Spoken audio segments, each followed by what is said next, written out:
Greetings and welcome to another installment of Saratoga in Shutdown, a series produced by the Spa City Review to discuss the impact of the coronavirus pandemic on the Saratoga community. If you'd like to contact us, you can reach us at news@spacityreview.com. The dangers posed by the COVID-19 outbreak are not limited to our physical well-being. Social distancing, financial uncertainty, and isolation bring challenges to our practice of mental health as well. In this installment of Saratoga in Shutdown, the Spa City Review team of Sam Moyer and Megan Zyme discuss these issues with Diane Webb. Diane is a licensed mental health counselor and personal development coach. She has a master's degree in mental health counseling from SUNY New Paltz. In clinical practice, she is an anxiety and trauma specialist. We join them now. Super happy to have you here, and thank you. Thanks for having me. Yeah, of course, our pleasure. So I just want to start off here.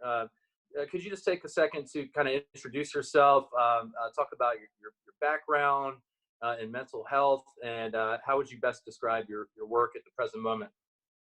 Sure. So I'm a mental health counselor, I'm a psychotherapist, and I'm a co-owner and director of With Grace Mental Health Counseling, which is a group counseling practice with about 7 therapists in Clifton Park.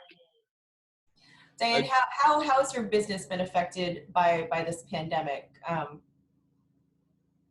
Both in your ability to not see your clients face to face, and just how are you able to treat them now that things are the way they are? So it was an interesting journey for us. You know, I'm sure for everyone else too. In the beginning, we were my partner, Nicole Edwards, and I were whispering to each other like, oh, you know, we might need to think about online. And I was like, oh, wow, that will never happen. We won't have to switch, but we'll just put things in place, you know? And then all of a sudden it was very clear at a certain point that we had to switch the whole business over. So some of the therapists that worked for us had never done online sessions with clients before. And so for the first time ever, they were great. They were flexible, and we changed the whole approach so that we could see all of our clients and continue to give them the care that they were given before, albeit in a different way. Some of us had been doing online sessions before, but never as much as we are now. So in a matter of a few days, we changed the entire practice from an in-person psychotherapy model to completely online with everybody in their private home offices. So it was a busy few days when we were designing that, but it was well worth it. And so we continue to practice that way. Was that an easy transition for you guys? Did you kind of already have a model like that in place, or is it something that you were able to quickly adapt to? We had to change our system of business drastically in about 48 hours. So we did have the ability to do video sessions in place, but it was more like something that we did once in a while instead of something that we would do all the time. And it's been good. I mean, when there's a will, there's a way. And for us, there was such motivation to give people their counseling, especially during this time of life. We felt like people needed us the most than they ever did. So we just kind of kept trucking along to make sure that we could put it together. And it's been good for the most part. I think it's hard for people not to see their therapist in person when they're used to doing that every week, especially now. But the feedback that we're getting is that it's really comforting to see the familiar face, to continue the conversation, continue the treatment, and just to have a place where they can talk about what's going on privately right now. Do you think that those online sessions have the same impact that you would be able to have if you were in person? Sometimes yes, sometimes no. It depends on what's going on in the person's home. Sometimes people feel like they're not able to get a really private space, and that definitely impedes on the therapeutic process. Some people actually are going into their cars for privacy, you know, so it's all different. But like anything else, if you are committed to the process and believe that it will work, then whether it's online or in person actually might not make that much of a difference. Have you guys had an increase in clientele with everything going on? What are the types of challenges that people who weren't previously speaking with mental health counselors, what's driving them the most to come to you? It's actually maybe a little bit different than I would have expected, or maybe what I'm about to say is surprising. In terms of our current clientele, we're seeing them more frequently. But in terms of new clients coming on board with us, that's actually not the case right now. I think that there's so much uncertainty and people aren't sure what's going to happen, or they might not even know that they can start therapy online right now. So there's been actually a dip in new clients since this started. I think people are just kind of hunkering down and trying to figure out things right now before starting something new. But I would encourage anyone that's thinking about it or struggling just to make a phone call, if not to us, to any therapist. It's a really challenging time, and it's good to have that sounding board. For sure. People definitely need that right now. What do you think the biggest challenges are for people during COVID-19? What's happening right now? What kind of mental health issues are you seeing most? So humans in general find change to be really stressful, most of us anyways, and even good change is really stressful. But this is, of course, a really negative, very stressful change. I think that the abrupt change in consistent routines and expectations, or just a sense of normalcy, has really increased anxiety quite a bit. So we're seeing a lot of that. Also, people that already had, those challenges didn't necessarily go away. So they're still dealing with all of that, plus what's going on with this pandemic at the same time. So there's a lot of layers to this for people emotionally. For the people who are hesitant to make any changes, could you recommend any resources, or is there anything that you recommend to people who might not necessarily want to make that move and actually call someone up, but maybe some valuable resources online or anything like that? Yeah, absolutely. There's a ton of practices like ours that are offering in-home, therapy right now virtually. But there's also a lot of amazing innovative companies like Talkspace, or I think one of them is called BetterHelp, and they have online therapy that's very accessible, even with an app on your phone. And it's all HIPAA compliant. There's a bunch of things I would recommend for people, and I might pontificate a lot, so please stop me if I just ramble, because I'm kind of... No, please do. We want that. Go ahead. So people can meditate, right? They can really start to create a lifestyle change of mindfulness. They can start exercising. They can just talk more and connect more with family and friends. I mean, there's so much that people can do that boosts their mental health that is different than counseling, but will make them feel a lot better when they're going through something like this. So now is the time, if people have been thinking about starting a meditation practice, or have been thinking about cleaning up their nutrition in service of their mental health, like, this is a good time to do that. So we're all sort of isolated in our homes right now, and for a good reason. What would you say the impact of that isolation is on our mental health? I think it's extraordinary. People are very social creatures, and they really thrive on connection with people and feeling like they're a part of something. So, not being able to go to religious services or not seeing coworkers in person, their work family, that's really huge. I think that it's really tough for parents right now, having to homeschool and work and have all these high expectations. Americans in general feel like they have so high expectations that are placed on them, and then they also have it for themselves. So when you add all of these pressures that weren't even there before, it can be really overwhelming. For isolation specifically, could you recommend any kind of practices, or because obviously people can't go out and have the same physical contact, but what else can people do to kind of combat the mental health impact of being isolated? Right. So the most helpful things that we see right now in practice are creating a consistent schedule for you. So even if you feel isolated, if you have like a daily schedule and consistency, it can increase your sense of control over your life, which is huge, right? I think that connecting with friends through Zoom calls, just like we're doing right now, that's a really positive thing. Engaging in your spiritual practice, even if you can't go in person, that's really important. So that's what I would recommend. And getting outside as much as you can, as much as the weather will allow in upstate New York. Which is Yeah, not certainly. Really. We're getting there slowly. Okay, well, I can, so obviously isolation has a big impact on people, but also the uncertainty, specifically the financial uncertainty that people are having. What kind of mental health side effects does this financial uncertainty have on people in your experience? Yeah. I think that people, of course, are really anxious about it. And I can't say I blame them at all for that. There's so much uncertainty going on. People love to know what to expect and to have a sense of security in their finances, right? So when that's taken away, it leads people to feel really panicky. It's really important not to engage in fortune telling or trying to predict the future or going to a place in time that doesn't exist right now, right?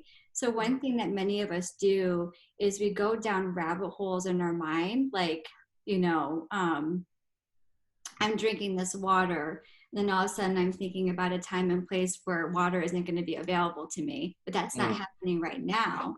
But the more that I think about that scenario, my whole mind-body system is galvanizing a stress response to that scenario that's not even happening.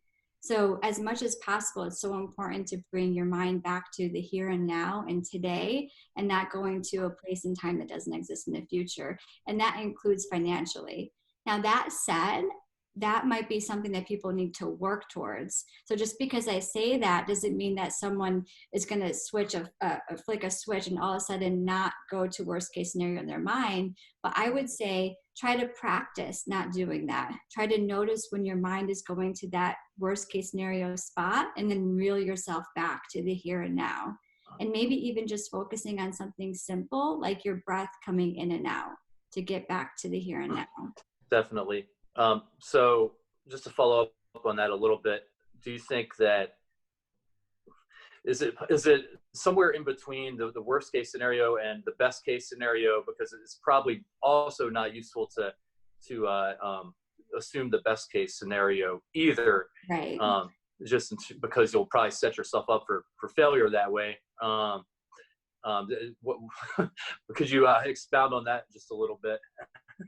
Sure. Well, whatever is happening right now, right? So, and right now could be a very difficult place for people. Right now could be a time when they were laid off, right?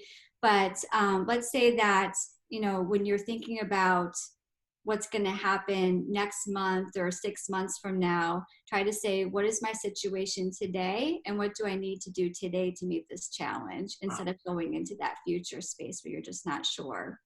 As I understand it, you specialize in PTSD. Well, not primarily, but that's one of the things that you have a lot of experience with. So this whole process that people are experiencing right now, I was interested in wondering what kind of impact do you think this will have long term? Let's say that we get back to a place of normalcy within a few months. Do you think that people will still be kind of experiencing the mental health impacts of this long-term stress and anxiety and depression? Unfortunately, I do. Yeah. I'm a big believer in meeting life on life's terms. And the truth is, I think that there's going to be a tidal wave of mental health needs coming from this, unfortunately. That said, I think that collectively we can help each other. I think that there has to be an impact in terms of people feeling like the rug was pulled from underneath them. That's emotionally really important, right? Or that sense that things can change just in an instant. There could be a trauma response to that. But I do hope that people are committing themselves to being honest about their emotional experience and what they need, and being open to whatever that is. So it also could, it could start the conversation about anxiety and about trauma and about how to help us collectively in a way that we've never had as a country before. So whereas there is bad news with that, and I'm not happy to say that, yes, I think that there's going to be a lot of anxiety after this in the next few years. But on the other hand, I think that it might start more of a conversation and more of a movement to proactively help ourselves with that too. What are you doing personally, if you don't mind sharing with us, for your own management and mental health and well-being? Yeah, a lot. I just like everyone else, just because I'm a therapist doesn't mean that I'm immune to emotional struggles, so but for me, I make a real lifestyle choice of emotional wellness, and that doesn't mean that it's easy. So I do meditate every day, I do exercise every day. I'm picking what I eat very carefully to make sure that my body is healthy, which leads to a healthy mind. In my home with my husband and my children, we talk about the struggles openly. So we just have discussions about how difficult this is and how we can help each other. We laugh a lot. We make really dumb jokes. I also personally use something called energy tapping to help myself to process emotions. And I also watch my thoughts just in the way that I was talking about before. I try not to get into worst case scenarios. I'm mindful and observe the thoughts that I have so that I don't just go down rabbit holes, and I can intentionally pay attention to certain thoughts and then let other thoughts come and go. And that's really important as we're dealing with this too. Do you find meditation useful at all? Absolutely, yeah. It's like the mental equivalent of going to the gym. If you want to quiet down your mind, meditation is the thing that helps you to do that, or to have more control over your thoughts and where they go. So Diane, you have kids at home, and so do I, and homeschooling them and having them kind of on vacation without being on vacation. It's difficult to explain to them. Mine are young, I guess, so I'm speaking from that angle. I've had a hard time trying to explain to them why we can't go places, and why we can't do things, and why they can't see their friends. And it's a difficult conversation to have that I'm not sure they are able to fully grasp. So how would you say you should approach your children in trying to, first of all, foster their mental health, and also try to explain to them what exactly is happening right now? So I feel like it's important to give a disclaimer. I'm going to answer that question, thoughtfully, the best that I can. I'm a mom. So I understand my children, but I also don't work with children clinically. So I would wonder what my therapists that work for me, that work with kids, would say to this. But I do have an answer about how I'm handling this. And I think it's so important for my son to know that he's always going to get the real deal from mom, whether it's good news or bad news, And so, of course, I'm not going into details about how scary this is for some people. But I'm telling him about this sickness in a way that he can understand, with words that he would understand. And I always then follow up with, and I'm going to do everything that I can to help you deal with this the best that you can. And it's going to be hard, So I'm not saying that everything is going to be great. I'm not saying that there's no problem at all. I'm letting him know that there's a problem and that there's a sickness that's happening. And that's why you're staying home at school. And that's why there's tape around the playground, and we can't go to the playground right now because of the sickness. And we all have to make a sacrifice to keep other people safe and ourselves safe too. And isn't this hard? And son, what can we do today to make this day a little bit better for you, or as good as possible, right? And I think that builds resiliency in and of itself, that even in a time that he might feel very little control because he has to stay home from school and things are different and things are kind of unpredictable, we together can create a plan today that can lift his mood a little bit. And even that tiny little sense of control is really huge for children. Right. And also just seeing mom and dad staying as calm as they can too, I think is important. So Diane, something I'm kind of curious about is there are people that have pre-existing mental illness or conditions like OCD, substance abuse, alcohol abuse, that are potentially, more affected by the stress of this than other people. How would you help them treat their existing conditions? I mean, there's for what someone's dealing with, there could be a whole different approach, certainly for people with addiction, there would be a lot about how are you going to maintain your recovery and what supports can we put in place for you right now. I deal more with anxiety and with trauma. So a lot of it is about initiating self-care, about being way more proactive about their emotional wellness and all of those daily self-care strategies that they might not have been doing before every single day. So that's been my focus with people more so. But there's so many challenges right now that it's almost kind of, there's so many answers to that question. No, it's true. It's true. Yeah. Do you have trouble? We talked about children. Do you have trouble reaching other people who have never considered mental health before? Maybe older people that could benefit from tremendously from practicing mental health in their daily lives. How do you reach those people? So for us, to join therapy, it's a really individualized process. Someone has to be ready for it. Although regularly we see people from the older generation that are more open to the process. Every single day people come in and start therapy and they're so relieved to be able to talk about what they went through. And often when they start, they tell me about their childhood and we're talking about things that happened 60 years ago, but that's trauma. It doesn't matter if it happened decades ago. It's very present for someone until they reprocess those experiences. So I think that more are entering treatment all the time and that they're getting a lot out of it when they do. Actually, a lot of relief, I want to say. We talked a lot about kind of all the bad stuff, and honestly, I don't know how much there is to talk about, but I'm really interested personally. What made you get into this field, and what kind of gratification do you get from it? And if you could just tell us a little bit more about that. Sure.